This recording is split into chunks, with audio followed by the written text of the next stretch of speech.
Hello दोस्तों, आज फिर एक नए वीडियो के साथ हम आपके सामने हाजिर हो गए, जो कि एक बड़े सवाल के साथ। ईडी, क्या ईडी निष्पक्ष जांच कर रहे हैं या नहीं कर रहे हैं? विपक्ष के लोग हमेशा सवाल उठाते रहे हैं, जिसकी बुनियाद पे पहले संजय सिंह को जमानत मिली सुप्रीम कोर्ट से, फिर मनीष सिसोदिया को जमानत मिली सुप्रीम कोर्ट से, और आज के कविता जी को जमानत मिली सुप्रीम कोर्ट से। जब इस तरह से जमानत मिलते जा रहे हैं तो विपक्ष के लोग सवाल उठाते जा रहे हैं, आखिर हर नेता को बगैर किसी रीजन के क्यों जेल में डायरेक्ट डाल दिया जाता है? उसकी जांच पड़ताल पहले क्यों नहीं होती? आज हम आपके सामने एक ऐसा वीडियो लेके आए हैं, ऐसे शख्स के जो किसी पहचान की मोहताज नहीं। हम चाहते हैं कि आपको उनकी वीडियो पे दिखाएं जो ईडी के बारे में क्या कहते हैं। नमस्कार, मैं रवीश कुमार। ईडी पर संदेह तो विपक्ष कब से कर रहा है, मगर अब सुप्रीम कोर्ट को भी इस जांच एजेंसी की निष्पक्षता पर संदेह होने लगा है। दिल्ली शराब घोटाले में संजय सिंह, मनीष सिसोदिया और अब के कविता को जमानत देते समय सुप्रीम कोर्ट ने ईडी को लेकर जो कहा है, इसके बाद इस जांच एजेंसी की क्या साख रह जाती है। कोर्ट की यह टिप्पणी केवल ईडी तक सीमित नहीं है, बल्कि प्रधानमंत्री मोदी पर भी है, जो अक्सर इन एजेंसियों का पवित्रता की हद तक बचाव करते हैं। उनके दौर में जिस तरह ईडी, सीबीआई ने विपक्ष के नेताओं, सामाजिक कार्यकर्ताओं और पत्रकारों पर धावा बोला है, सुप्रीम कोर्ट की टिप्पणियां अब बताने लग गई हैं कि अदालत के लिए यह सब सहन करना संभव नहीं हो पा रहा है। सुप्रीम कोर्ट केवल ईडी पर टिप्पणी नहीं कर रहा, बल्कि इन मामलों में ट्रायल कोर्ट और हाई कोर्ट के फैसलों पर भी कड़ी टिप्पणी कर रहा है। हाई कोर्ट को न्याय के बुनियादी सिद्धांतों का पाठ पढ़ाना पड़ रहा है।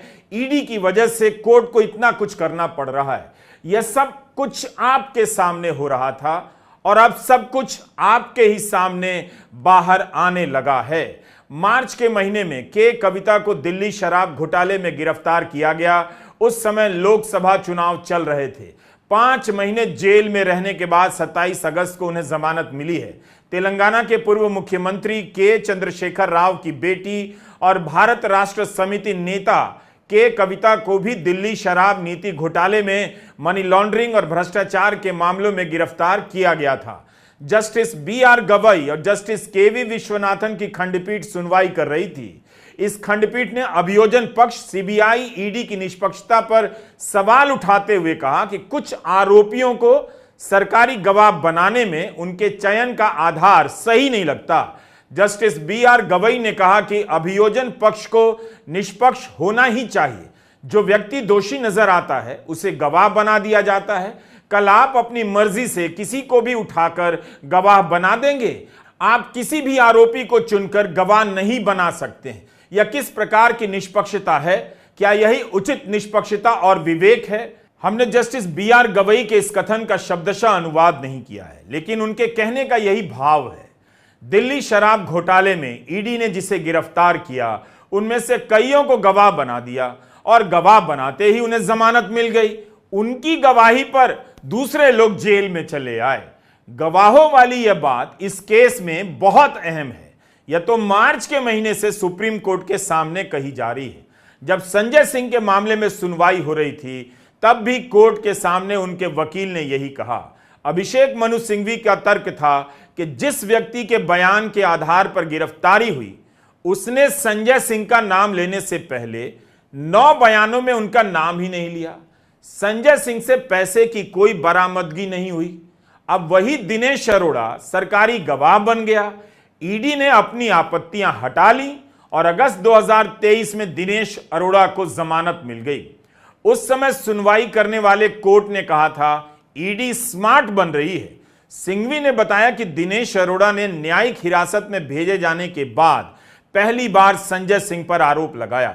अभिषेक मनु सिंघवी ने दिनेश अरोड़ा को ईडी का स्टार गवाह बताया, जिसे उसे माफी मिल गई। सिंघवी ने कोर्ट में कहा कि वाई को छोड़कर एक्स पर निर्भर होने की इस प्रथा पर अदालत को अंकुश लगाना होगा। यही नहीं, अरबिंदो फार्मा के शरत रेड्डी को भी सरकारी गवाह बनते ही माफी दे दी गई और जमानत मिल गई। उनकी कंपनी ने भाजपा को 55 करोड़ रुपए का चंदा दिया। संजय सिंह का यह बयान पुराना है, लेकिन सुनिए गवाहों के संदर्भ में ही फिट बैठता है। मोदी जी क्या कहते हैं? मोदी जी कहते हैं भ्रष्टाचारियों को छोड़ूंगा नहीं, भ्रष्टाचारियों को छोड़ूंगा नहीं, भ्रष्टाचारियों को छोड़ूंगा नहीं। पूरब से लेके पश्चिम तक, उत्तर से लेके दक्षिण तक जितने भ्रष्टाचारी हैं सबको भाजपा में शामिल करूंगा। गलत तो नहीं कह रहा भाई? गलत तो नहीं कह रहा? भारतीय जनता पार्टी सर से लेके पांव तक शराब घोटाले में डूबी हुई है, याद रखना। 55 करोड़ रुपए की रिश्वत खुलेआम खाई है। किससे खाई है? किससे खाई है? शरद रेड्डी से, शराब के कारोबारी से। और उसके बारे में लिखा गया किंग पिन। तो भाजपाई पहुंचे, बोले रिश्वत देनी है। उसने कहा मैं तो किंग पिन हूं। तो उसने कहा 55 करोड़ का पिन गाड़ो, हम तुम्हें किंग बना देंगे। उसने 55 करोड़ का पिन गाड़ा। भाजपाइयों ने गड्डी गिनना शुरू किया, उसको कहा तुम तो किंग हो, किंग हो, किंग हो, शरद रेड्डी जिंदाबाद। तो शराब घोटाला किया है, किसने किया है? किसने किया है? किसने किया है? किसने किया है? भाजपाइयों ने किया है। तो संजय सिंह, मनीष सिसोदिया और के कविता, इन तीनों की जमानत में कई बातों की समानता है। कोर्ट ने कहा कई महीने हो गए, चार्जशीट दायर हो चुकी है और मुकदमा लंबा चलने वाला है, इसलिए अब जेल में रखने का औचित्य नहीं। Additional solicitor general SV Raju ने कुछ देर के बाद बहस करना बंद कर दिया। कहा वे निर्देश लेना चाहते हैं, मगर खंडपीठ ने सुनवाई स्थगित करने से इनकार कर दिया और आदेश लिखवाना शुरू कर दिया। खंडपीठ ने कहा कि जांच पूरी हो चुकी है, सीबीआई, ईडी ने आरोप पत्र दायर कर दिया है और अब उनसे हिरासत में पूछताछ की जरूरत नहीं है। यही नहीं, दोनों मामलों में मुकदमे जल्द ही पूरे होने की संभावना नहीं है, क्योंकि लगभग 493 गवाहों की जांच की जानी है और दस्तावेजी साक्ष्य लगभग 50,000 पन्नों के हैं। एक सवाल है कि इन मामलों में हाई कोर्ट या ट्रायल कोर्ट से जमानत क्यों नहीं मिल रही है? क्यों बार बार सुप्रीम कोर्ट आना पड़ रहा है?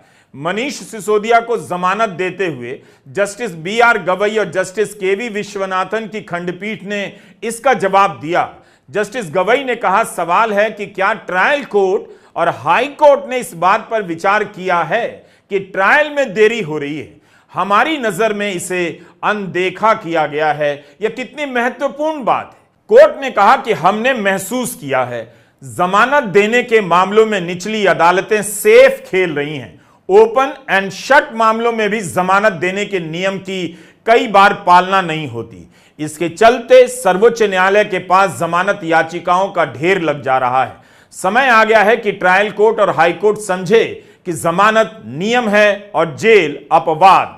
27 अगस्त को जस्टिस गवई और जस्टिस विश्वनाथन की बेंच ने हाई कोर्ट के फैसले पर फिर से टिप्पणी की। खंडपीठ ने आगे कहा कि पीएमएलए की धारा 45(a) का प्रावधान महिला को जमानत के मामले में विशेष विचार का अधिकार देता है। कोर्ट ने दिल्ली हाई कोर्ट की इस टिप्पणी की आलोचना की कि पीएमएलए एक्ट की धारा 4 के प्रावधान उच्च स्तर की महिलाओं पर लागू नहीं होते। सुप्रीम कोर्ट ने कहा यह न्यायालय चेतावनी देता है कि न्यायालयों को ऐसे मामलों पर निर्णय लेते समय न्यायिक रूप से विवेक का प्रयोग करना चाहिए। न्यायालय यह नहीं कहता कि केवल इसलिए कि कोई महिला अच्छी तरह शिक्षित है या परिष्कृत है या संसद सदस्य है या विधान परिषद की सदस्य है, उसे पीएमएलए एक्ट की धारा 45 के प्रावधान का लाभ नहीं मिल सकता। हम पाते हैं कि एकल पीठ ने पूरी तरह से गलत दिशा में कदम उठाया है। हाई कोर्ट की कितनी सख्त आलोचना है। देखिए ईडी के कारण क्या हो रहा है। सुप्रीम कोर्ट ईडी की आलोचना कर रहा है, प्रधानमंत्री ईडी का बचाव करते हैं, लेकिन ईडी के कारण हाई कोर्ट और ट्रायल कोर्ट की भी आलोचना सुप्रीम कोर्ट कर रहा है। यह कोई साधारण टिप्पणी नहीं है हाई कोर्ट में किस तरह से फैसले हो रहे हैं। आखिर बार बार कहने के बाद भी सुप्रीम कोर्ट का यह संदेश ट्रायल कोर्ट और हाई कोर्ट तक क्यों नहीं पहुंच रहा है? मनीष सिसोदिया के केस में भी हाईकोर्ट की आलोचना और के कविता के केस में भी होती है। 27 अगस्त को सुप्रीम कोर्ट में इस पर भी बहस हुई कि फोन रिकॉर्ड मिटाना क्या अपने आप में किसी अपराध का सबूत माना जा सकता है। ईडी और सीबीआई की ओर से वकील additional solicitor general SV Raju ने के कविता की जमानत का विरोध करते हुए अदालत में कहा कि जब उन्हें पूछताछ के लिए समन भेजा गया तो उनके फोन रिकॉर्ड गायब पाए गए। हालांकि इस पर बचाव पक्ष के वकील यानी के कविता के वकील मुकुल रोहतगी का कहना था कि फोन समन किए जाने से 4 महीने पहले बदल दिया गया था। जस्टिस विश्वनाथन ने तब टिप्पणी की कि फोन बहुत निजी चीज है, क्या कोई किसी के भी साथ इसे साझा कर लेगा? लोग मैसेज डिलीट करते रहते हैं, मुझे आदत है ग्रुप मैसेज डिलीट करने की। स्कूल और कॉलेज के ग्रुपों में कितने मैसेज आते हैं, सामान्य व्यवहार है ये तो। इस कमरे में बैठा कोई भी ऐसा करेगा। एसवी राजू ने जवाब में कहा कि यह कोई सामान्य मैसेज मिटाना नहीं था, उन्होंने पूरा फोन फॉर्मेट कर दिया था जो सबूतों से छेड़छाड़ के समान है। यहां जस्टिस BR गवई ने ASG से कहा, एसवी राजू से, कि आप सारा तर्क उल्टा कर रहे हैं, वे अपराध में संलिप्त हैं, इसे साबित करने वाला सबूत कहां है? जस्टिस विश्वनाथन का भी सवाल था कि क्या फोन फॉर्मेट करना अपने आप में खुद अपराध का प्रमाण माना जा सकता है? आपके पास कोई स्वतंत्र डेटा है जो इनकी संलिप्तता दिखाता हो? अगर नहीं तो इतने से तो बस यही पता चलता है कि फोन फॉर्मेट हुआ है। यह एक नया आधार बनता जा रहा है गिरफ्तारी और जमानत के विरोध का कि फोन नष्ट कर दिया गया या फोन बदल दिया गया। ईडी को लेकर आप सुप्रीम कोर्ट की टिप्पणियों को पलटते चलिए। मैं हर कार्यक्रम में पुराने फैसलों का जिक्र करता हूं ताकि फिर से याद आए कि यह संस्था, इसके जरिए कई मामलों में नागरिक अधिकारों पर किस तरह का हमला हुआ है। इस एजेंसी के काम का विश्लेषण लगातार करना चाहिए और नजर रखनी चाहिए। ईडी ने न्यूज क्लिक के संपादक प्रबीर पुरकायस को अवैध रूप से गिरफ्तार किया था। यह सुप्रीम कोर्ट ने कहा है कि संस्था ने अवैध रूप से गिरफ्तार किया है एक संपादक को। झारखंड के मुख्यमंत्री हेमंत सोरेन को 5 महीने बाद जमानत मिली तो झारखंड हाईकोर्ट ने कहा कोई ठोस सबूत नहीं। इन मामलों में ईडी की आलोचना मोदी सरकार की भी आलोचना है।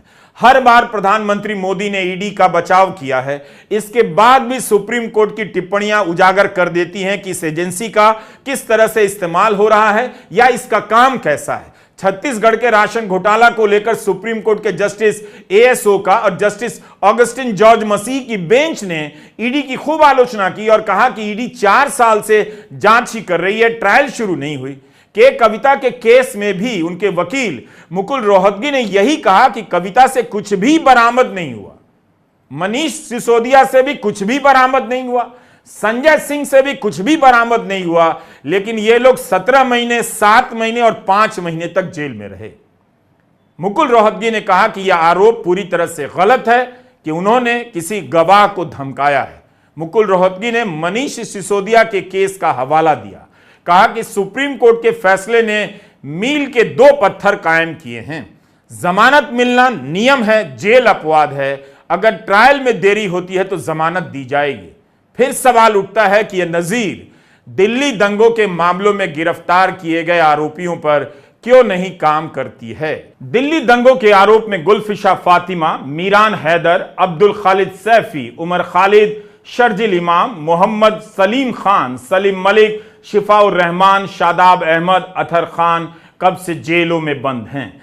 4-4 साल से जेलों में बंद हैं, जमानत नहीं मिल रही। मीरान हैदर की जमानत याचिका 60 बार लिस्ट हुई मगर सुनवाई 4 बार ही हुई। 20 बार तो इसलिए नहीं हुई क्योंकि अदालत की स्पेशल बेंच का गठन नहीं हुआ।